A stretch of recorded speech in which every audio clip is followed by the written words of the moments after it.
रही। बहरहाल रोचिका अग्रवाल भी इस वक्त हमारे साथ जुड़ चुकी है। रोचिका जी, आपका भी स्वागत करती हूं। लेकिन जो नीरज मिश्रा ने कहा आपने सुना होगा, और उनका ऐसा कहना था कि क्यों आप साथ में नहीं रखना चाहते, मतलब जो ऑपोजिशन है उसका सम्मान उस तरीके से बीजेपी क्यों नहीं करना चाहती।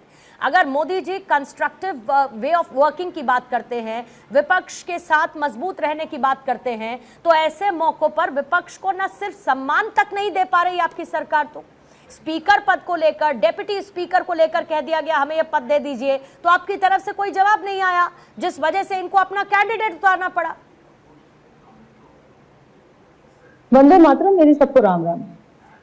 देखिए, विपक्ष ने शुरुआत से ही एक वो राजनीति करने की कोशिश करी है जिसमें हर बात में सिर्फ आपने ना करना है, किसी भी फैसले पे सहमति नहीं देनी है। एक तरफ राहुल गांधी ये कहते हैं कि जो भी एनडीए का फैसला होगा स्पीकर पद के लिए हम उस पर अग्री करेंगे, लेकिन जब स्पीकर का पद ओम बिरला जी को दे दिया जाता है, एनडीए की तरफ से घोषणा हो जाती है, तब उसके बाद वो इशू क्रिएट करना शुरू कर देते हैं।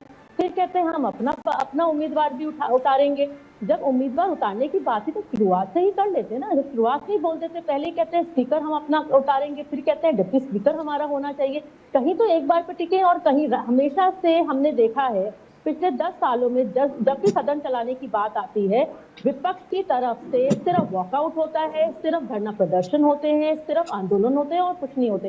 भाई, सदन चलाने के लिए सबसे ज्यादा जरूरी ये है कि फैसले लिए जाते हैं, वहाँ पर डिस्कशन किए जाते हैं। ऐसा क्या है रोचिका जी जो अभी ये विपक्ष कर रहा है जो आपने विपक्ष में रहते हुए नहीं किया?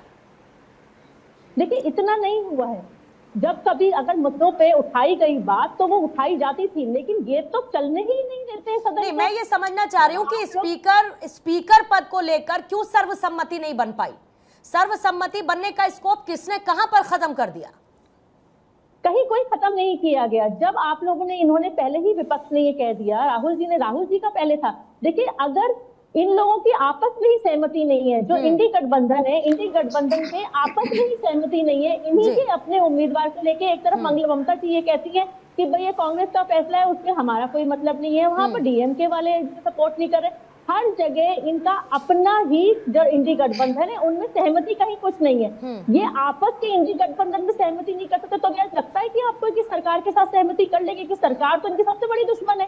उसमें तो इन्होंने, अगर किसी दिन मोदी जी ये कह दें कि सांस लेना जरूरी है, तो ये कह देंगे नहीं, सांस लेने के लिए मोदी जी ने कह दिया तो हम सांस नहीं लेंगे, क्योंकि उसमें भी सरकार का फायदा हो जाएगा। तो प्रॉब्लम इनके साथ ये है कि इन्होंने कुछ भी करा जाए, अगर एनडीए, मोदी जी की सरकार कुछ भी करेगी, इन्होंने सिर्फ और सिर्फ उसको अपोज करना है, बिना कोई तर्क के, बिना कोई लॉजिक के, बिना कोई नीति के। ये वही सिर्फ विरोध की राजनीति पर